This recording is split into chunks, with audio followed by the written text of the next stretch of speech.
എൻ്റെ കുട്ടികളോട് പോലും എൻ്റെ ഇഷ്ടത്തിന് ജീവിക്കാൻ പറയില്ല, എൻ്റെ ഇഷ്ടത്തിന് അത് ചെയ്യാൻ ഞാൻ പറയില്ല. അവരോട് ഞാൻ പറയുന്നത് അതുപോലെ വാങ്ങി വീഴാതെ സ്വന്തമായി ചിന്തിക്കുക, ജീവിതത്തിൽ രക്ഷപ്പെടാൻ നോക്കുക എന്നതാണ് ഞാൻ അവരോട് പറയാറുള്ളത്. അതേപോലെ തന്നെ ഞങ്ങളോടും പറയുന്നത്. കാര്യം എന്താണെന്ന് അറിയാമോ? എൻ്റെ ലൈഫിൽ അനുസരണ കൂടുതലായിരുന്നു. എല്ലാവരെയും അനുസരിച്ച് അവസാനം എൻ്റെ ജീവിതം മൊത്തം ഞാൻ പണയപ്പെടുത്തി കഴിഞ്ഞപ്പോഴത്തേക്കും നിൻ്റെ തലയിലെടുത്തെന്ന് പറഞ്ഞ് ഒഴിഞ്ഞ ആൾക്കാരുടെ എണ്ണമാണ് എൻ്റെ മുഖത്ത് ഇപ്പോഴും എൻ്റെ കൺമുമ്പ് എപ്പോഴും കാണുന്നത്.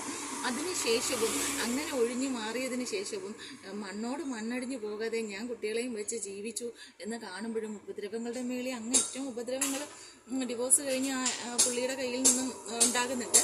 അപ്പോഴും തിരിഞ്ഞു പോലും നോക്കാത്ത ആൾക്കാർ ഞാൻ അതും ജീവിച്ചു പോകുന്നു എന്ന് കണ്ടപ്പോൾ ഇയാള് അതായത് ആദ്യം ഉപദ്രവിച്ച് നോക്കുക, മണ്ണടിഞ്ഞു പോയില്ല എന്നുണ്ടെങ്കിൽ അടുത്തത് കരഞ്ഞ് കാല് പിടിച്ച് തിരിച്ചു കയറുക. ഇത് സ്ഥിരം പരിപാടിയാണ്. അപ്പം അടുത്ത ഡൈവോഴ്സ് കഴിഞ്ഞതിന് ശേഷവും 4 വർഷം അത്ര ഉപദ്രവിച്ച് പട്ടിണിയുടെ കാഠിന്യത്തിൽ ഞാനും കുട്ടികളും ജീവിച്ച് തെണ്ടി തിരിഞ്ഞ് ആ അവസ്ഥ വരെ അയാൾ എത്തിച്ചതിന് ശേഷം പിന്നെയും ഞാൻ ജീവിക്കുന്നു എന്ന് കണ്ടപ്പോൾ പുള്ളിക്കാരൻ വന്നു ഒരു ദിവസം. വന്നപ്പോഴത്തേക്കും അതിനു മുമ്പേ വന്ന് പലവട്ടം ഈ ഞങ്ങൾ കല്യാണം കഴിഞ്ഞ 4ൻ്റെ അന്ന് തൊട്ടേ വേണ്ടാന്ന് പറയുന്ന ഒരു ബന്ധമാണ്. പലരും ഇങ്ങനെ ചേർത്ത് വെക്കും, 2 ദിവസത്തേക്ക് നിൽക്കും, പിന്നെയും വിട്ടുപോകും. ആകെ 3-4 മാസം കൂടെ ജീവിച്ചു. ഇതായിരുന്നു ലൈഫ് എന്ന് പറയുന്നത്. അപ്പം ഇതിൽ അനുസരണയാണ് എൻ്റെ ജീവിതത്തെ നശിപ്പിച്ചത്, ഒന്നാമത്തെ വിഷയം. പിന്നെ രണ്ടാമത്തെ ഒരു കാര്യം ഞാൻ പറയാം. നഷ്ടം എല്ലാം അനുഭവിക്കുന്ന നമ്മളായിരിക്കും. നമ്മൾ നന്നായിട്ടിരുന്ന് കഴിഞ്ഞാൽ മാത്രമേ നമ്മളെ ജീവിതം നമ്മുടെ ഇഷ്ടത്തിന് പോവുകയുള്ളൂ. നമ്മൾ അടിയറ വെച്ച് നമ്മൾ ക്ഷയിച്ച് തുടങ്ങിക്കഴിഞ്ഞാൽ അവർ പറയുന്ന മൊത്ത കുറ്റങ്ങളും നമ്മളെ ആയിരിക്കും. അത് ഒന്ന്.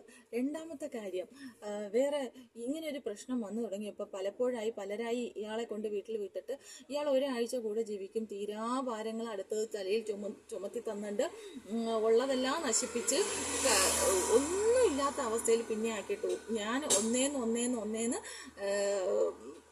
എല്ലാം കറക്റ്റ് ചെയ്ത് കൊണ്ടുവരും. ഇതായിരുന്നു അവസ്ഥയെന്ന് പറയുന്നത്. അങ്ങനെ ഒരു 16 വർഷം സഹിച്ചിരുന്നു കേട്ടോ.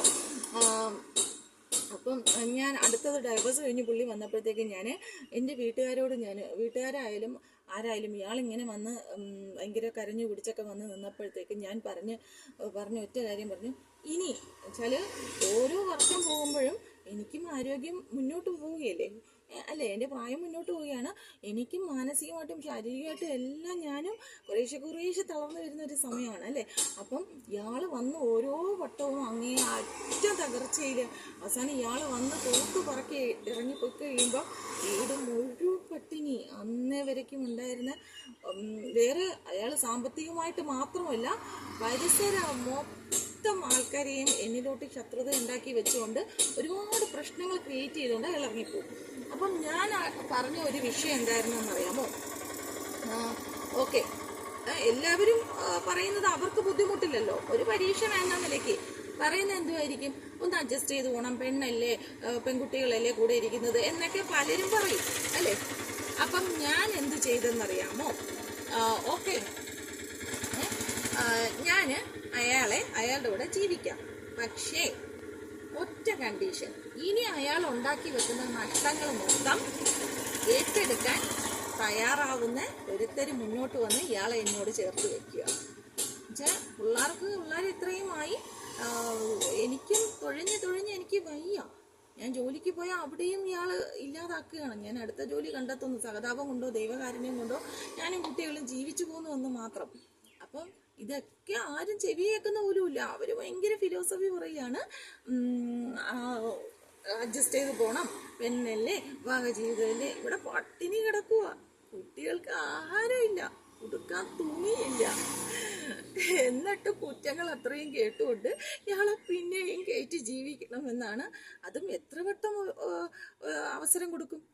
ഡൈവോഴ്സ് സമയത്ത് വന്നിട്ട് 30,000-40,000 രൂപ പിള്ളേരുടെ ചെവി കിടന്ന കമ്മൽ പോലും ഊരിയിട്ട് ഇങ്ങോട്ട് ജീവനാംശം തരുന്നതിന് വരെ അങ്ങോട്ട് ഓട്ടോയും എടുത്ത് അയാൾ ലൈസൻസും എടുത്ത് അയാൾ എന്നെ കൊണ്ട് എല്ലാം ചെയ്യിപ്പിച്ച് വരുമാന മാർഗമാക്കി അയാൾ ഇറങ്ങിപ്പോയി. എന്നിട്ട് പിന്നെയും ഡൈവോഴ്സ് കഴിഞ്ഞിട്ട് പരീക്ഷണമാണ് അയാൾ നോക്കുന്നത്. അയാളെ വെച്ച് പിന്നെയും പരീക്ഷിക്കാൻ വരിക. ഞാൻ എത്ര വിഡ്ഢിയായിരുന്നു അല്ലേ. ഇതുപോലെ വിഡ്ഢിത്തം ആർക്കും സംഭവിക്കരുത്. എല്ലാവരും ലൈഫ് ജീവിക്കാനുള്ളതാണ്. നിങ്ങൾ തളർന്നു കഴിഞ്ഞാൽ കുറ്റങ്ങൾ മാത്രം പറയാൻ ആൾക്കാരുണ്ടാവൂ. നിങ്ങൾ പിന്നെ ഭിക്ഷയാചിക്കേണ്ടി വരും. നിങ്ങളെ തളർത്താൻ ആൾക്കാരുണ്ടാവും. ഒരിക്കലും നിങ്ങൾ ഒരു സ്റ്റേണാവാൻ ആരോടെങ്കിലും ഒന്ന് ചോദിച്ചു കഴിഞ്ഞാൽ അവിടെ 100 ചോദ്യങ്ങളായിരിക്കും. അവിടെ ആരും നിങ്ങളുടെ കണ്ണീര് കാണാൻ പോലും കാണത്തില്ല. അതുകൊണ്ട് എന്താ വേണ്ടെന്നറിയാമോ? നിങ്ങൾക്ക് ദൈവം തന്ന സമയത്തെ നിങ്ങൾക്കായിട്ട് വിനിയോഗിക്കുക.